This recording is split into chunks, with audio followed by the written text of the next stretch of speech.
예, 여러분 안녕하세요. 제가 그동안 좀 뜸했죠. 그 해법 영어 주최 스피치 컴피티션은 이제 다 10명 정도 잘하는 애들 순서가 아니고요. 나가겠다고 손 들고 집에서 외워오고 그러겠다고 손 든 애들 위주로 이제 시킨 거예요. 예. 저는 절대로 나가고 싶지 않은 아이들에게 그거를 푸시해서 하지는 않습니다.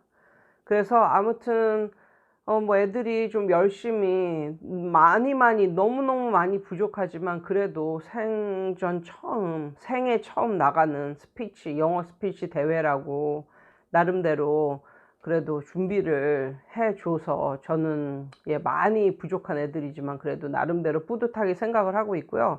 그동안 그것뿐만이 아니라 여러모로 좀 힘든 일이 있었습니다. 예. 그 힘든 일 중에서도 최근에 일어났던, 며칠 전에 이제 일어난 저한테 이제 생긴 일인데, 이건 별건 아니고요.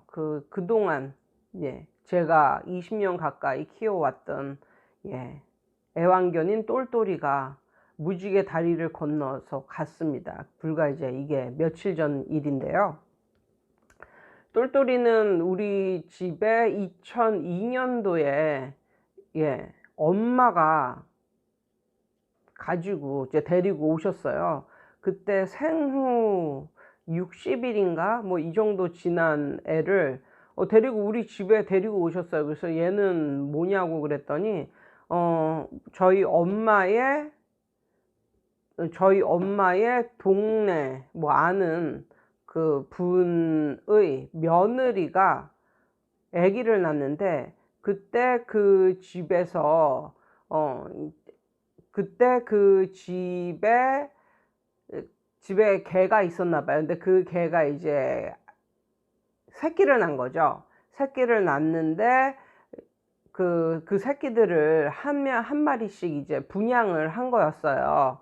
그래서 우리 엄마한테도 그분이 한 마리 좀 데리고 가서 키우라고, 우리는 이제 며느리가 애를 낳기 때문에 지금 데리고 있는 엄마 개 하나만 남기고 새끼들은 다 분양을 한다고, 뭐 이런 식으로 이제 말을 해 가지고, 그래서 보니까 너무너무 예뻐 가지고 우리 엄마가 가지고 온 거예요.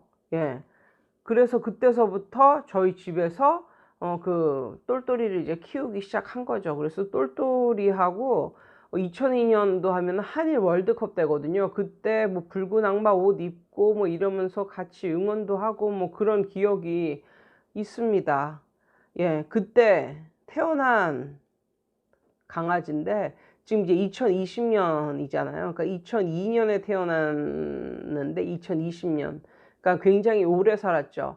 그러니까 사람 나이로 치면 고3 나이예요, 지금. 이제 20살을 바라보는 고3 나이고, 그리고 개 나이로 치면 이미 100살이 넘은 나이죠. 근데 이게 한 2년 전만 해도요, 동물병원에 데리고 가면 어쩜 이렇게 관리를 잘했냐고, 그러면서 이 나이가 되도록 치아가 하나도 안 빠졌거든요. 그때만 해도 치아가 진짜 멀쩡하고 눈에 뭐 백내장끼 뭐 이런 것도 하나도 없고 털도 좋고 너무 건강하게 잘 키웠다고 막 칭찬을 받고 이랬는데, 이게 진짜 나이는 못 속인다고, 이게 불과 진짜 한 1년 사이에 얘가 진짜 어 갑자기 늙어버리는 그런 느낌? 갑자기 그냥 이렇게 주저앉는 듯한 그런 느낌을 받았습니다. 그래서 이번 시간에는 또 제 구독자분들 중에 또 개를 키우시는 분들도 많이 있을 테니까, 노견이, 참 슬픈 얘기지만 임종이 가까워지면 어떤 현상이 일어나는가에 대해서 한번 말씀을 드리려고 합니다. 그래서 똘똘이하고 정말 너무너무 많은 추억들이 있죠. 거의 자식이죠, 자식. 자식 같은 그런 아이였으니까. 근데 이제 얘가 이제는 멀지 않았겠구나 뭐 이런 걸 처음 느꼈을 때가 언제였었냐면, 얘는 그렇게 산책을 좋아했거든요. 산책 나갈까 그럼 산책의 산자리만 말을 해도 막 그냥 꼬리를 치면서 뱅글뱅글 돌고 너무너무 좋아했어요. 근데 어느 때인가서부터 산책을 나가자고 해도 묵묵부답, 나가려고도 안 하고 계속 자기 자리에만 앉아 있는 우리 똘똘이를 발견하게 되었습니다. 그게 바로 작년 말서부터 올 초? 뭐 그 정도? 그 정도였을 거예요. 산책을 나가자 그러면 산책을 안 나가요. 그리고 목줄을 매도 거의 이렇게 잡아 끌면 질질 끌려가듯이 뭐 이렇게 하고 거의 산책을 안 나가려고 그래요. 그래가지고 그냥 안고 산책을 나가고 뭐 이랬었어요. 예. 그 정도가 되면은 이제 얘가 이제 1년 안에는 무지개 다리를 건너겠구나, 그 정도로 생각을 하시면 되겠습니다. 그러니까 이건 귀찮아서가 아니고 괜히 또 이 말 듣고 또 쌩쌩한 아이인데 게을러서, 천성이 게을러서 산책 나가기 싫어하는 애를 또 얘가 죽을 때 가까웠구나 뭐 이런 식으로 생각을 하지 마시고요. 예, 그리고 두 번째, 예, 이거는 정말 큰 징조인데요. 증후인데, 똥오줌을 못 가립니다. 그러니까는 우리 똘똘이 같은 경우는 정말 똑똑하고 똘똘해 가지고요. 항상 이렇게 패드 깔아놓은데 거기서 이제 싸거나 아니면 화장실 들어가서 싸거나, 그렇게 항상 그랬거든요. 근데 얘가 이제 힘이 없어지고 뭐 이러니까 이게 그냥 앉은 자리에서 그냥 줄줄 싸는 거예요. 그래가지고 최근 한두 달, 두세 달 정도 동안에는 하루에도 몇 번씩 이걸 해줬어요. 하루에도 몇 번씩. 그러니까는 오줌도 그냥 싸고 똥도 그냥 싸고. 그런데 석 달까지는 안 가고 최근 한두 달 동안에는 하루에도 몇 번씩 뒤를 닦아주고 그 다음에 말려주고 이런 걸 했던 것 같아요. 그러다 보니까 자연스럽게 이 패드 위에 애를 앉히고 그 집 안에도 패드를 깔아놓고, 이제 근데 이 패드가 별로 안 좋은 거잖아요. 이런 보송보송한 이런 천으로 깔아주는 게 좋은데 이제 이게 지속되다 보니까 약간 좀 그렇게 되더라고요. 그래서 똥오줌을 그냥 별로 구분을 못한다. 그리고 눈이 급속도로 안 좋아지는 게 약간 느껴지더라고요. 눈도 엄청 뭔가 백태가 낀 것 같은 그런 느낌이 들고, 바로 앞에 있는 것도 잘 못 보고, 뭐 그리고 귀야 말할 것도 없죠. 예, 귀도 잘 못 듣고 뭐 이런 식으로. 그리고 먹는 게 굉장히 소량으로 먹는다. 먹는 걸 굉장히 소량으로 먹는다. 예, 그렇게 되고, 그런데 아이러니하게 먹는 걸 굉장히 소량으로 먹는데, 얘가 지금 생각해 보면 죽을 때가 가까워졌을 때 어떤 현상이 있었냐면요. 우리끼리 먹는, 그러니까 사람이 먹는 거를 그렇게 약간 탐닉하는 그런 게 있었어요. 그 중에 대표적인 게 치킨이었었는데, 그러니까 우리 똘똘이는 뭔가를 이렇게 주기 전에는 밥상에 안 달려들고 이런 성품인 강아지인데, 치킨을 시켜서 이렇게 먹으면 밥상으로 이렇게, 예, 밥상까지 이렇게 머리를 들이밀고, 얘가 그런 개가 아니었었거든요. 그리고 굉장히, 그래가지고 이거 갖다가, 저 같은 경우는 얘가 평소에는 잘 못 먹는 앤데 이런 걸 먹겠다고 막 머리를 들이밀고 이러니까 너무나 좋아가지고 또 이렇게 살코기 이런 걸 이렇게 발라다가 잘 먹는다고 막 먹이고 이랬었는데, 머리는 막 들이밀고 이러는데 실질적으로 이렇게 해주면 몇 개 못 먹어요. 몇 개 못 먹어. 그런데 사람이 먹는 거를 좀 탐닉하는 그런 게 살짝 발현이 되더라. 예, 그런 걸 알았습니다. 그리고 굉장히 먹는 게 이제 소량으로 점점 가다가 아, 얘가 지금 보면 죽기 한 3일 전, 3, 4일 전서부터는 아무것도 안 먹었어요. 아무것도. 물조차도 안 먹었어요. 물조차도. 예, 물조차도. 그래서 제가 오죽하면은 이 애기들 약병 같은 거 있잖아요. 약병에 하면 이렇게 주둥이가 뾰족하게 튀어나오는 그런 데다가 우유 뭐 이런 걸 주고 입에다가 이렇게 쏴주는 뭐 그런 식으로 억지로 먹이고 뭐 그러기도 했는데, 그래도 그걸 삼키지 않고 이렇게 그게 줄줄줄줄 옆으로 이렇게 새어 나오는 그런, 그러니까 먹기가 싫은 거죠. 아무것도. 그래서 진짜 이게 그 당시 그래서 막 인터넷으로 막 찾아보고 그랬어요. 노견의 임종전 뭐 이런 거. 근데 저도 이게 처음이 아니니까 2년 전에 또 뚱땡이라고 얘하고 거의 비슷한 나이였었는데, 오히려 우리 똘똘이보다 한 2, 3년 정도 어린 아이였었는데, 그 애가 더 일찍 죽었습니다. 2년 전에. 그래서 그때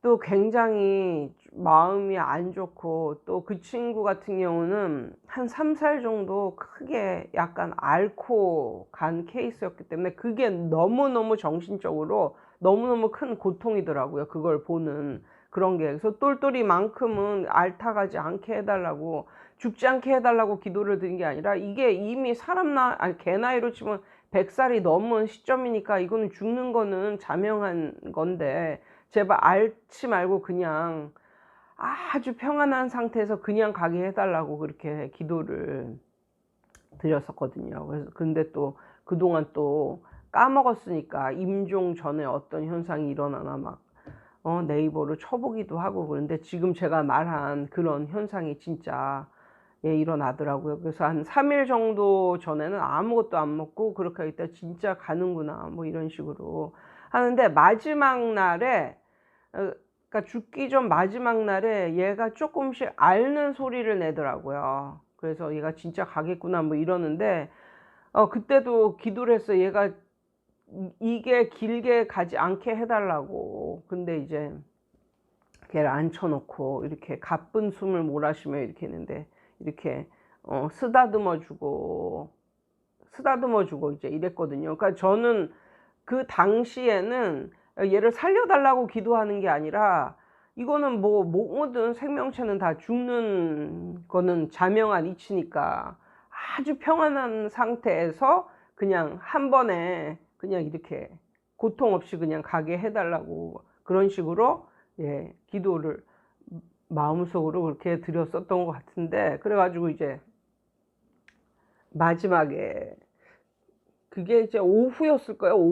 오후에 이제 똘똘이를 쓰다듬고 이렇게 있는데, 가쁜 숨을 몰아쉬면서 이렇게 있는데, 그날따라 너무너무 피곤한 거예요. 그래서 이제 그렇게 똘똘이를 이제 쳐다보고 있다가 밤에 이제 어디선가 제가 들은 말이 있어가지고, 막 환한 이런 데 있는 것보다는 좀 어둡고 편안한 장소에 있는 게 좋다. 그래가지고 걔가 항상 있는 장소가 아닌 저쪽 방에다가 불 다 끄고 거기다가 이렇게 똘똘이를 집하고 이렇게 옮겨다가 이렇게 놨단 말이에요. 그런데 이제 밤에 뭐 그날따라 뭐 이것저것 이제 하다가 너무너무 피곤한 거예요. 그래서 이제 자러 들어가는데, 그때 똘똘이가 이쪽 방에 있고 저는 이쪽 방으로 이제 들어가는 거니까. 근데 낮에도 이제 쓰다듬어 주고 저녁 때도 쓰다듬어 주고 이제 그랬으니까.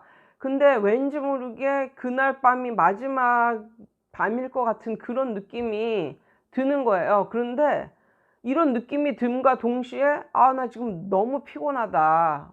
내일 뭐 설마 질긴 목숨 내일도 살아 있겠지라고 생각하면서 이게 두 마음이 있다가 그냥 잠자러 들어간 거예요. 근데 그 다음날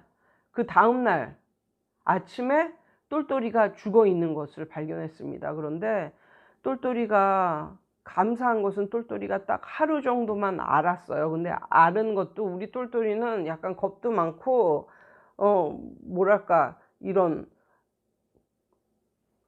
뭐라 그러지? 좀 아프면은 아프다고 크게 막 소리를 내는 이런 스타일이 엄살이 좀 있는 스타일이란 말이야. 엄살이 우리 똘똘이가. 근데 엄살이 좀 있는 애였었는데 엄살이 좀 있는 애인데도 불구하고 몇 번 앓는 소리 내다가 그냥 하루 동안에 조금 앓는 소리를 한 10번 정도 냈었던 것 같아요. 야, 가끔씩 한 번씩. 그래서 그 정도 앓는 소리 내다가 그리고 이제 그날 밤에 이제 무지개 다리를 이제 건너서 간 거거든요. 그러니까 그거에 대해서도 좀 너무 감사하다. 그리고 얘가 정말 명껏 살다가 간 거에 대해서도 너무 감사하다. 뭐 이런 생각이 들었고, 예, 아무튼 그래 가지고 저희 집에 이제 똘똘이는 이제 하늘나라 갔고, 어 제가요 개를 얼마나 좋아하냐면 그 일본 영화 중에 우리 개 이야기라는 영화가 있거든요. 근데 그 영화를 보고도 그게 이제 짤막짤막한 옴니버스 형태의 이런 건데 그런 거를 보면서도 제가 우는 사람이었었거든요. 아무튼 예, 그래서 그 이것도 하나의 막 경험이니까 예, 이렇게 그 노견에 노견과 그 죽음에 대한 말씀을 오늘은 드려봤고요. 저 같은 경우 이제 늦게 결혼한 케이스니까 40 다 돼서 이제 결혼한 케이스였기 때문에 저 같은 싱글들에게는 정말 그 개가 정말 큰 위안이에요. 정말 자식과도 같은 그런 존재거든요. 그러니까 다른 사람들이 느끼는 그런 동물로서의 그런 가치보다 그 싱글들에게는 이 개라는 대상이 정말 자기 자식과도 같은, 아니면 내 정말 영혼을 약간은 나눠줄 수 있는 뭐 그런 존재 같은, 가족 같은 그런 느낌이었어요, 싱글 때는. 근데 이제 지금은 자식이 이제 2명이나 있어서 그런지 어 저희 같은 경우에는 정말 뭐 할아버지 때서부터 정말 애견 가족, 애견 패밀리였었거든요. 그래서 아빠도 개를 좋아하시고 저도 개를 좋아하고 할아버지도 개를 좋아해 가지고 평생에 걸쳐서 개를 안 키워본 그런 시기가 거의 없었어요. 그리고 개를 키워도 한 마리만 키우는 게 아니라 막 집에 막 두세 마리. 그러니까 예전 같으면 만약에 뭐 주택에서 이제 살았을 때는 마당에도 개가 있고 막 집 안에도 개를 키우고 뭐 이랬단 말이야. 마당에는 셰퍼드, 집 안에는 뭐 요크셔 테리어 뭐 이런 식으로 키웠단 말이에요. 그러다 보니까 저도 어 개가 죽는, 애완견이 죽는 걸 몇 번 경험을 한 케이스인데 정말 매번 너무너무 슬프죠. 그렇지만 저 같은 경우에는 그 우리 개 이야기에도 내가 개를 왜 키웠을까 뭐 이런 식으로 말을 하는데, 개를 키운다는 건 정말 좋은 것 같아요. 그리고 뭐 죽는 거 무서워서 개를 못 키운다는 건 이건 말이 안 돼. 이거 20년 동안 이렇게 키우는 것 중에서 약간 고생하는 건 몇 달이고 그 이전에는 항상 그 개와 함께 행복한 시간을 가질 수 있는데 개가 죽는 게 너무 두려워서 뭐 개를 못 키워요. 이거는 좀 말이 좀 안 되는 케이스고, 그래도 이렇게 보면 제가 싱글일 때 이제 개가 죽는 것을 이제 봤을 때와 그렇지 않고 결혼을 하고 나서, 그리고 애가 또 2명이나 자식이 있는 상태에서 걔가 죽는 거와 이렇게 비교를 해 보면 지금이 훨씬 좀 그 슬픔은 덜한 것 같아요. 그리고 걔가 뭐 사고로 죽는 것도 아니고 자기 수명을 다해서 이제 죽었기 때문에 솔직히 그렇게 막 슬프거나 그러진 않습니다. 예. 어떤 분 같은 경우는 걔가 죽으면 본인의 건강이 완전히 위태할 정도로 그렇게 슬퍼하시는 분들이 있는데, 저는 예, 그렇게까지는 하지 않으셨으면 좋겠고요. 아무튼 예, 그래서 지금은 이제 우리 똘똘이는 하늘나라에 갔고, 이제는 그래도 그나마 제 옆에 2명의 자식이 있는 게 저에게 정말 감사하고 큰 위로가 되고요. 혹시 제 구독자분들 중에서 개를 키우고 계시는 분들이 있으면 개들과의 소소한 추억, 정말 좋았던 추억, 이런 것들, 예, 개 키우는 거 이래서 좋다, 뭐 이런 것들을 비롯해서 단점 말고 장점, 그래서 다른 분들이 이걸 보시고 개를 키우고 싶은 마음이 들도록 그런 예, 댓글을 좀 달아 주셨으면 합니다. 예, 이상이에요. 전 이제 또 빨리 나가 봐야 되겠네요. 여러분 오늘 하루도 좋은 하루 되세요.